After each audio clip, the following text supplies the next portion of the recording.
Thank you so much. Can everyone hear me okay? Yes? Perfect. He said informative. I'll try to be informative. Hey everyone, my name is Shayan Gudarzi. I go by Shy. I'm a customer success senior manager in customer success department at UiPath. Really excited to talk about the topic today. As my name says, I am a little shy. So I'm going to start with a little joke. See if someone can get it. Why did your customer get lost? Any takers? Any answers? Because they took the wrong churn.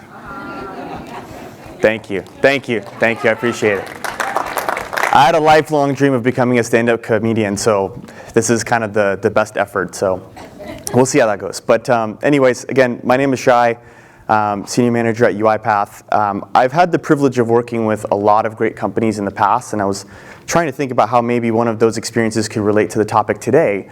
And actually the one I landed on is actually not even on there. So before I started my career, I was a head basketball coach for a junior varsity and varsity team at my old high school.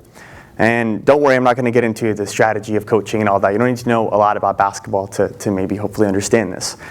But one thing I learned about, or what I thought about, in a basketball team, you have your starting lineup. You have your point guard, your shooting guard, your starting forward, your power forward, and your center. And then you have your substitutes. And that's the team that you get when you start the season. You only have those 10 or 11 people that are on that team. Now, your starting lineup, believe it or not, is going to consist of 70 to 85% of all of your wins. Those are the wins that you're going to get with that team. And your substitutes can add another 15 to 30%. Well, why is that, right? They play most of the game, which means they control most of the outcome. Each starting role is an invaluable piece to the overall impact, which means, sorry, I can't go that far. You can't have 5 point guards running the team. You can't have 5 centers. You can't have 5 starting forwards. I mean, you can, but you might not win a lot of games. And then lastly, without your best players, you lose most games. And that's kind of a hard conversation to tell some parents that, hey, your teenage son is not going to play that much, but there's a silver lining.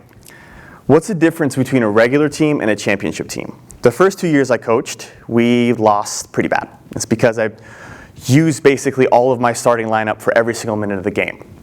The difference between a regular team and a championship team is the subs impact. Now, great subs prevent burnout. They optimize the output of your team.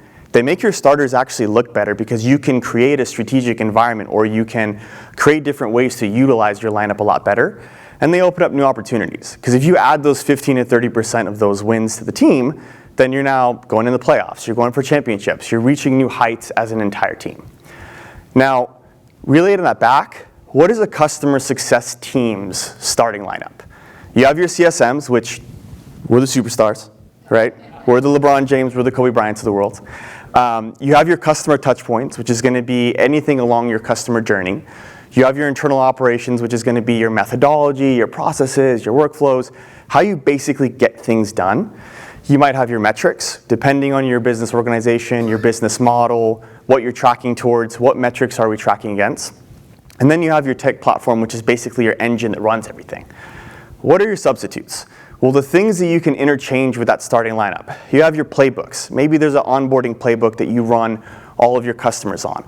Your customer experience. How are you going to create within those touch points that you've identified? What's the digital experience that maybe it can look like? Do we use self-service? Do we use automation? Your reporting and dashboards. How are you utilizing that upwards and downwards? Are you just using it as to track progress or to measure success, or are you using it to really give your team some insights? And then you have your CS strategy. How are you going to change your customer success department or your team to work a little bit better? How do we do more with less, which is what the panel was talking about a little bit earlier. So what is the difference between a regular CS team and a championship CS team? Again, those subs impact, right? Preventing burnout, optimizing output, making your starters look better, opening up new opportunities. That's what those subs are going to do. All right. Now the question I ask is, how does AI become your greatest sub ever? How does it interchange your starting lineup? How does it become something that takes your team to that next level, your organization to the next level? Before I answer that, and the way I answer that, I want to start with, well, what does a championship look like for a customer success team? If at the end of the year, we're holding a trophy and we're like, we maximized everything as a CS organization, or even as an individual contributor, I feel like I had a champion year. What did you do right? So I kind of boiled it down to 5 or 6 different criteria. Your customer loyalty, which is obviously that your customers are happy using your product or your service, but even more than that, you're strategically in the roadmap moving forward. They want to utilize more of it. They want to continue to use what you have to offer because you solved the problem that they're looking for you to solve. Satisfaction, right? Your customers are very satisfied with your product or your service, and they are continuously looking for you to be a part of that team. Team momentum, which is probably my favorite one, to be honest, is how does your team's energy at the end of the year? Are we just burnt out after 4 quarters? Are we just, after the year, we've done a lot of great things, but we don't have the right energy, we don't have the right mind space to continue? So that's something that obviously is, again, a championship factor, one of the criteria. If we're doing very, very well, I think the general sentiment of the team is in a positive way.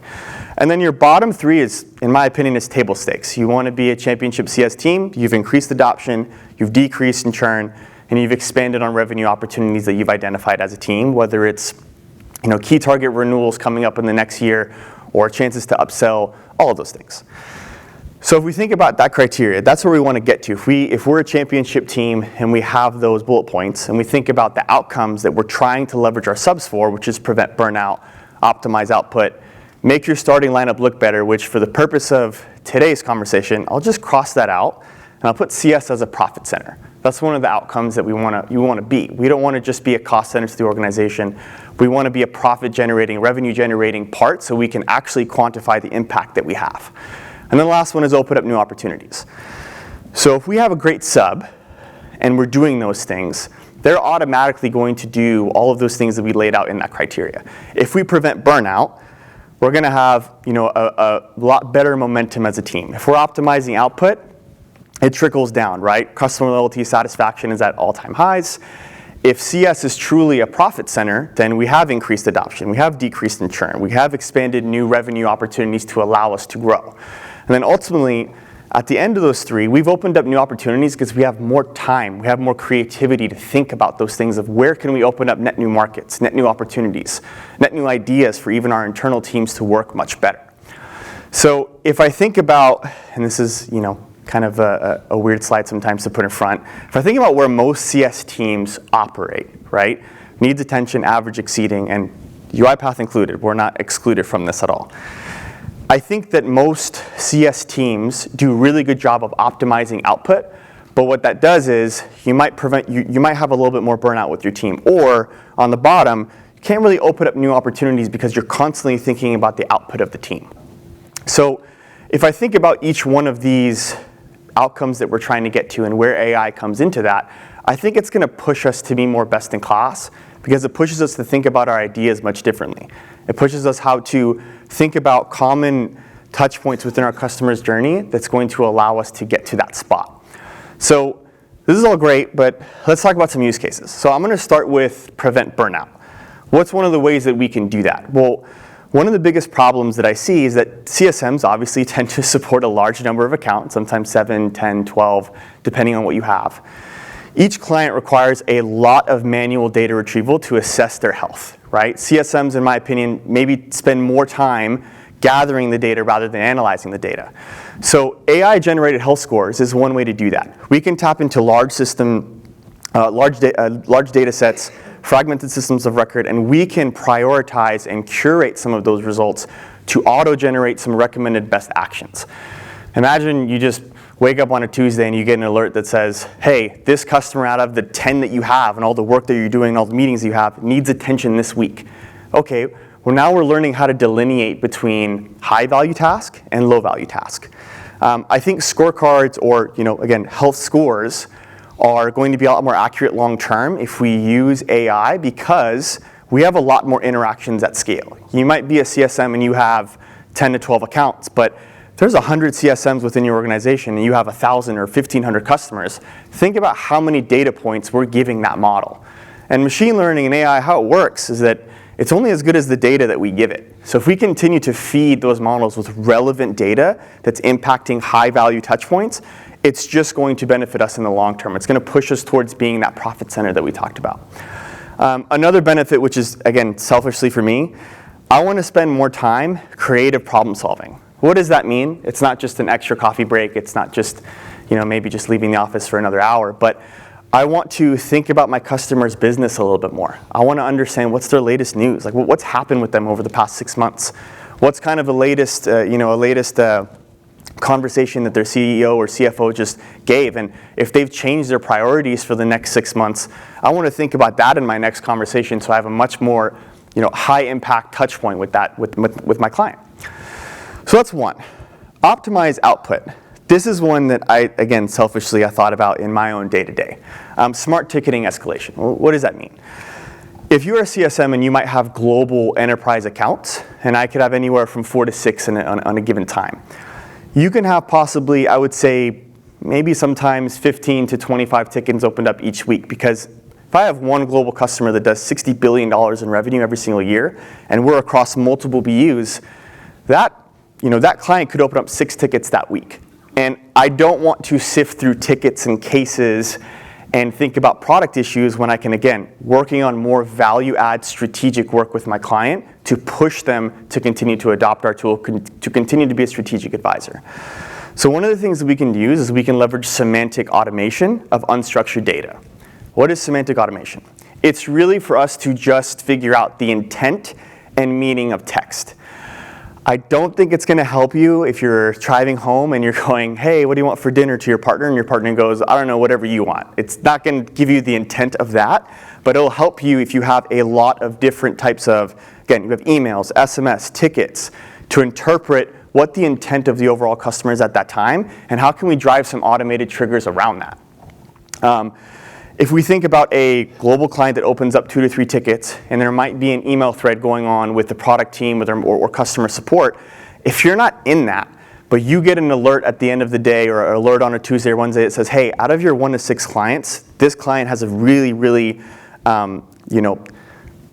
big problem that they're trying to solve with the product, it needs your attention. And here are the things that you need to do. Have you done those things? And it creates reminders on the next day. So now, in that week, you've now been proactive with your client. You've now added a more beneficial touch point to them, because maybe they don't see you from time to time. If you have a technical account manager, for example, on your account that manages a lot of those product or ticket escalations, then maybe you don't meet with your client all the time about this. But when that high priority ticket comes up and it's a huge case to what they're doing, and then you initiate that conversation because you're proactive about it, you've now been able to, again, be that strategic advisor. And I say that a lot, but I almost think of CSM sometimes as consultants, right? We need to be consultants to our client's business because we're solving a problem with what we provide them. But on top of that, if we're not thinking about their customers, if we're not thinking about their outcomes that they're looking for, it's harder for us to be viewed as strategic advisors. And if we look better, our company looks better, right?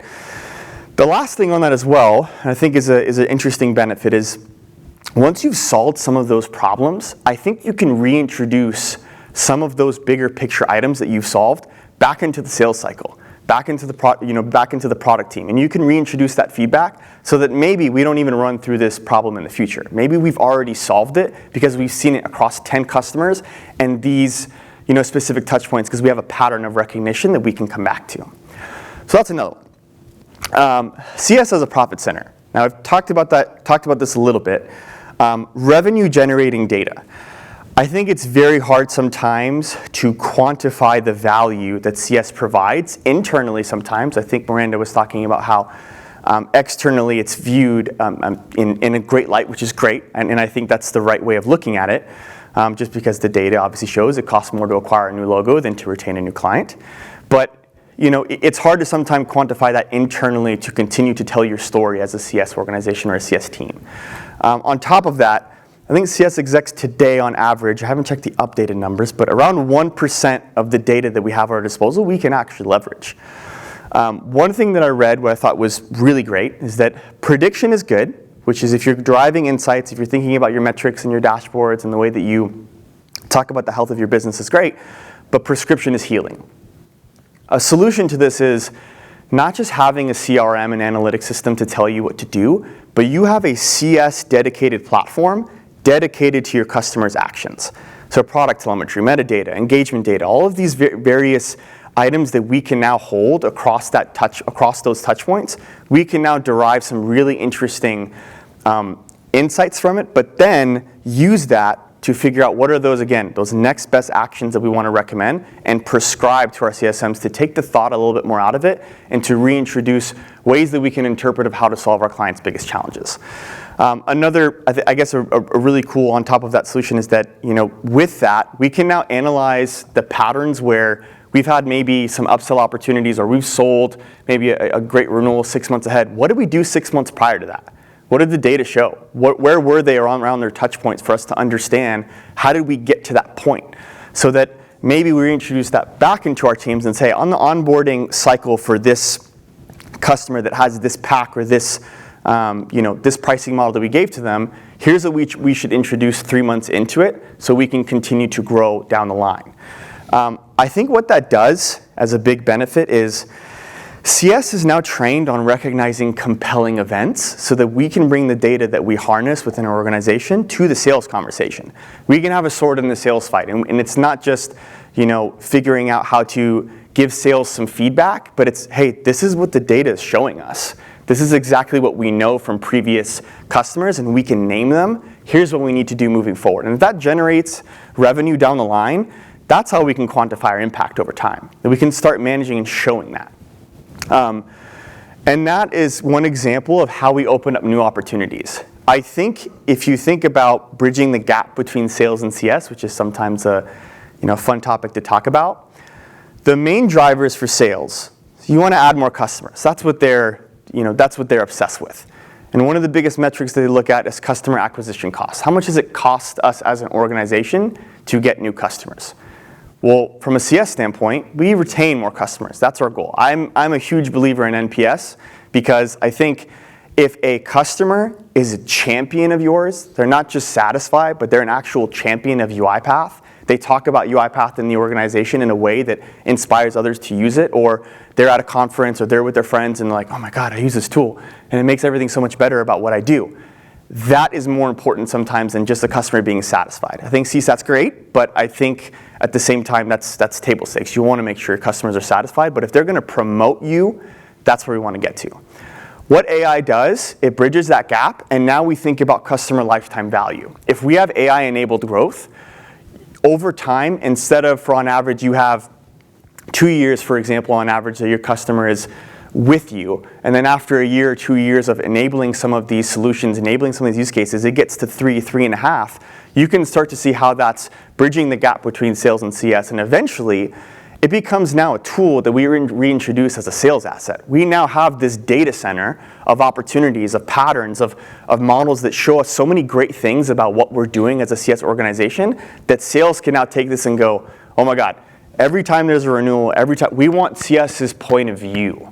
We want their point of view of how to continue to grow, continue to push to higher heights with this customer.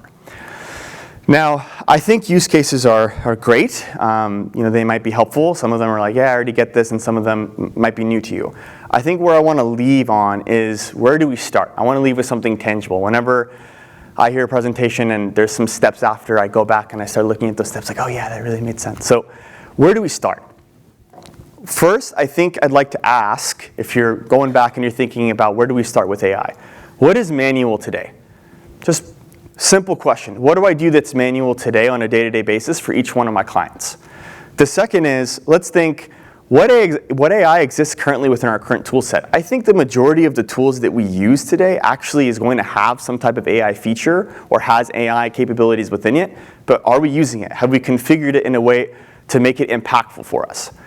Then as we start to think about what workflows can we automate and how can we measure the success of those automations, that's where we start bridging the gap.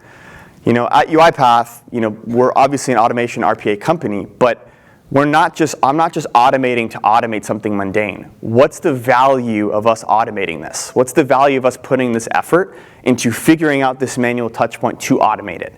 And I think if we can measure the success of those automations with our company's objectives in mind, with our CS department's objectives in mind, we have a better way to solve a problem across the entire organization, not just for yourself. Finally, I think once you've done that, you can start to think about how can AI take us further within those workflows, and that's I'm not technical whatsoever, but I will say that that's where maybe you can start to think about how can we develop new models? How can we use different data sets to enhance some of the workflows we're automating? How can we actually use technical engineers in this space to help us get even further? And then finally, prioritize, iterate. If this is going to be an objective for any organization, there needs to be investment, right? There needs to be a way for teams or you as a CSM to understand, how am I going to tackle this work with everything else on my plate? And it doesn't have to really start big. You can start pretty small. You could start with a brainstorming session of, hey, what are some things that we do manual today? If you have 3 or 4 CSMs that come to the table and go, hey, I think about these workflows, I think about this, then you can now start to have a conversation, okay, maybe just these 3 or 4 CSMs, let's go tackle this. Let's remove one of the clients off of your plate. I want you to tackle this as an MVP project and bring back a solution with maybe some of the current tool sets that we have. And you can start there. And the opposite of that is obviously having it top down, which I think is always going to be a better way to approach it. But there are different ways that you can tackle this. So I want to say thank you for everyone to listening. I do have a little special shout out. One of my best friends actually came down and watched me speak today, and I thought I'd shout him out because I think that's a really nice thing to do. And he just became a father, so it's even more special because he got to, so thank you.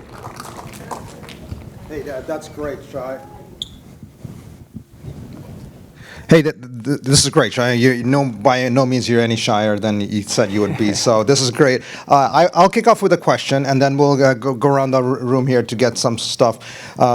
One of the big parts of AI is, from my technical point of view, is as good as the person that creates the models behind it. Mm-hmm. So if you were looking at a customer success manager or input from that, could you just think of some models that you've seen that, hey, look, if we get that figured out and automate that, you're not doing something manual. Do you have a point of view on something that you? Yeah, I honestly do believe the health scores are a big place to start.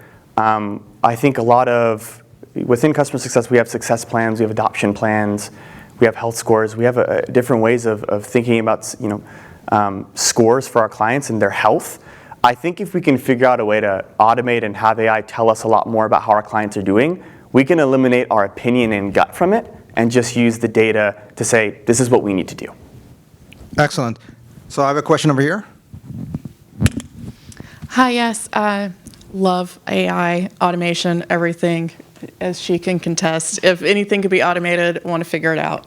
Microsoft does help me a bit with all of that, so thank you. Use your path. So I've just started at this startup. They've been in startup, atmosphere for roughly 2 years now.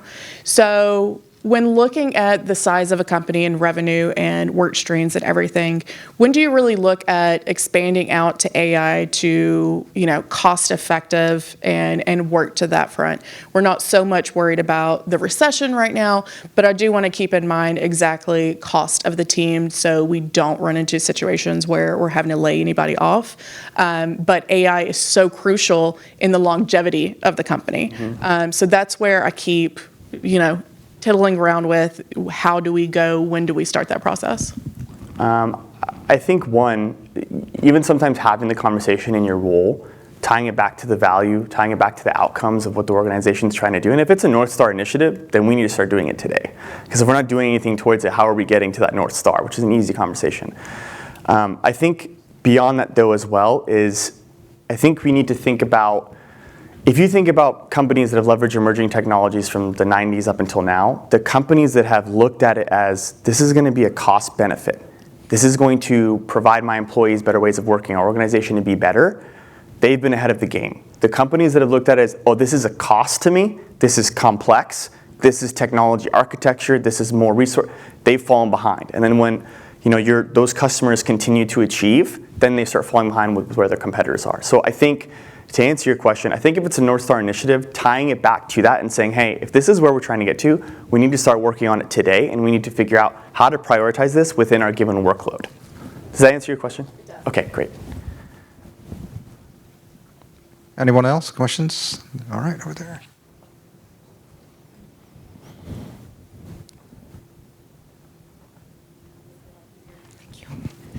Hi, I've actually been shopping customer success AI tools, and I was curious to know if you had one that you really loved, if you care to divulge. Ooh, I was trying to leave tools out of this. No, I'm just kidding.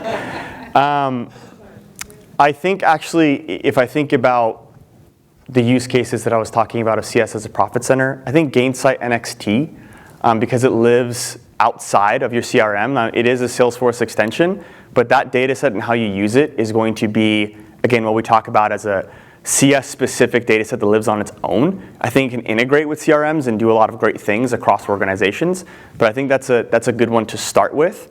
I think there are, again, semantic automation or semantic AI tools. There are, I think Revolve is another one that I think was actually, a couple XUI pathers are there now, but that, and then also Refer AI is also a great one, just to not to plug my own company, but UiPath just actually acquired a natural language processing tool that's going to help with a lot of the automation. So, but to answer your question, I think Gainsight NXT is a good place to start because it centralizes everything for you. All right, probably one more question, and then we'll wrap it up. Anyone else?